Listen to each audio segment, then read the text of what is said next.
When I was in my undergrad, a women's gender sexuality studies major, I had a couple different experiences with what they call HIPs, or high impact practices, right? So I had a large capstone project, really involved, super directed, that was really helpful. I did an internship in the Office of Diversity and Inclusion at the time, and that was really really impactful in terms of learning like real-time stuff and like adding in the soft skills to the things that academics don't necessarily teach very well or try to in a roundabout way. And then I had a version of learning community where I was with a bunch of people who were like-minded and we were kind of working towards specific goals, especially in the student group I was working in. And then I actually shifted a little of a gear, right, when it got to my graduate studies. So instead of thinking about it in terms of like what am I taking, like what kind of high impact practices am I engaging with, I studied them instead. So I looked at undergraduate research and learning community as it relates to McNair, and thinking about like, well, what's the student experience with those? Because we can say like if they're really well done, the students are going to do great and they're going to improve, but how are we measuring well done, right? What is their experience and how are we using their experience to shape those high impact practices they're engaging in? So I actually started as a biology major because I wanted to be a marine biologist. I was like, oh my god, working in whales would be so cool. I was terrible at biology, failed out almost immediately, which is not what you want to do. And so I took some time away to really figure it out and level set with myself what I did. Don't recommend that, right? Like definitely, if I would have connected with people sooner, it probably wouldn't have been such a problem, but I was so dead set and pretended like I knew what I wanted to do, but I didn't really give myself the chance to explore. So when I came back to women, gender, and sexuality studies because it was more closely aligned what I wanted to do.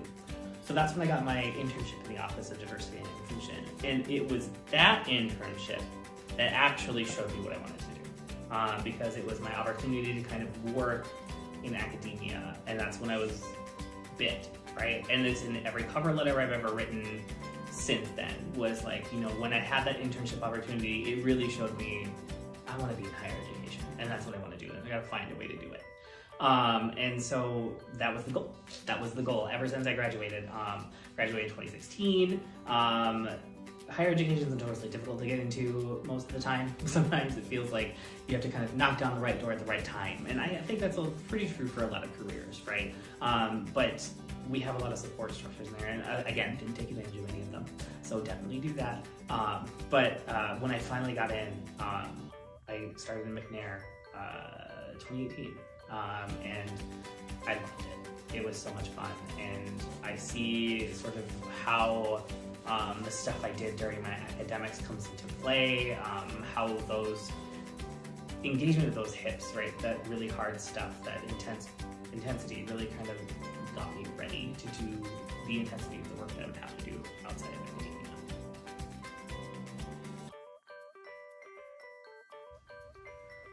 academia. Don't be so stubborn.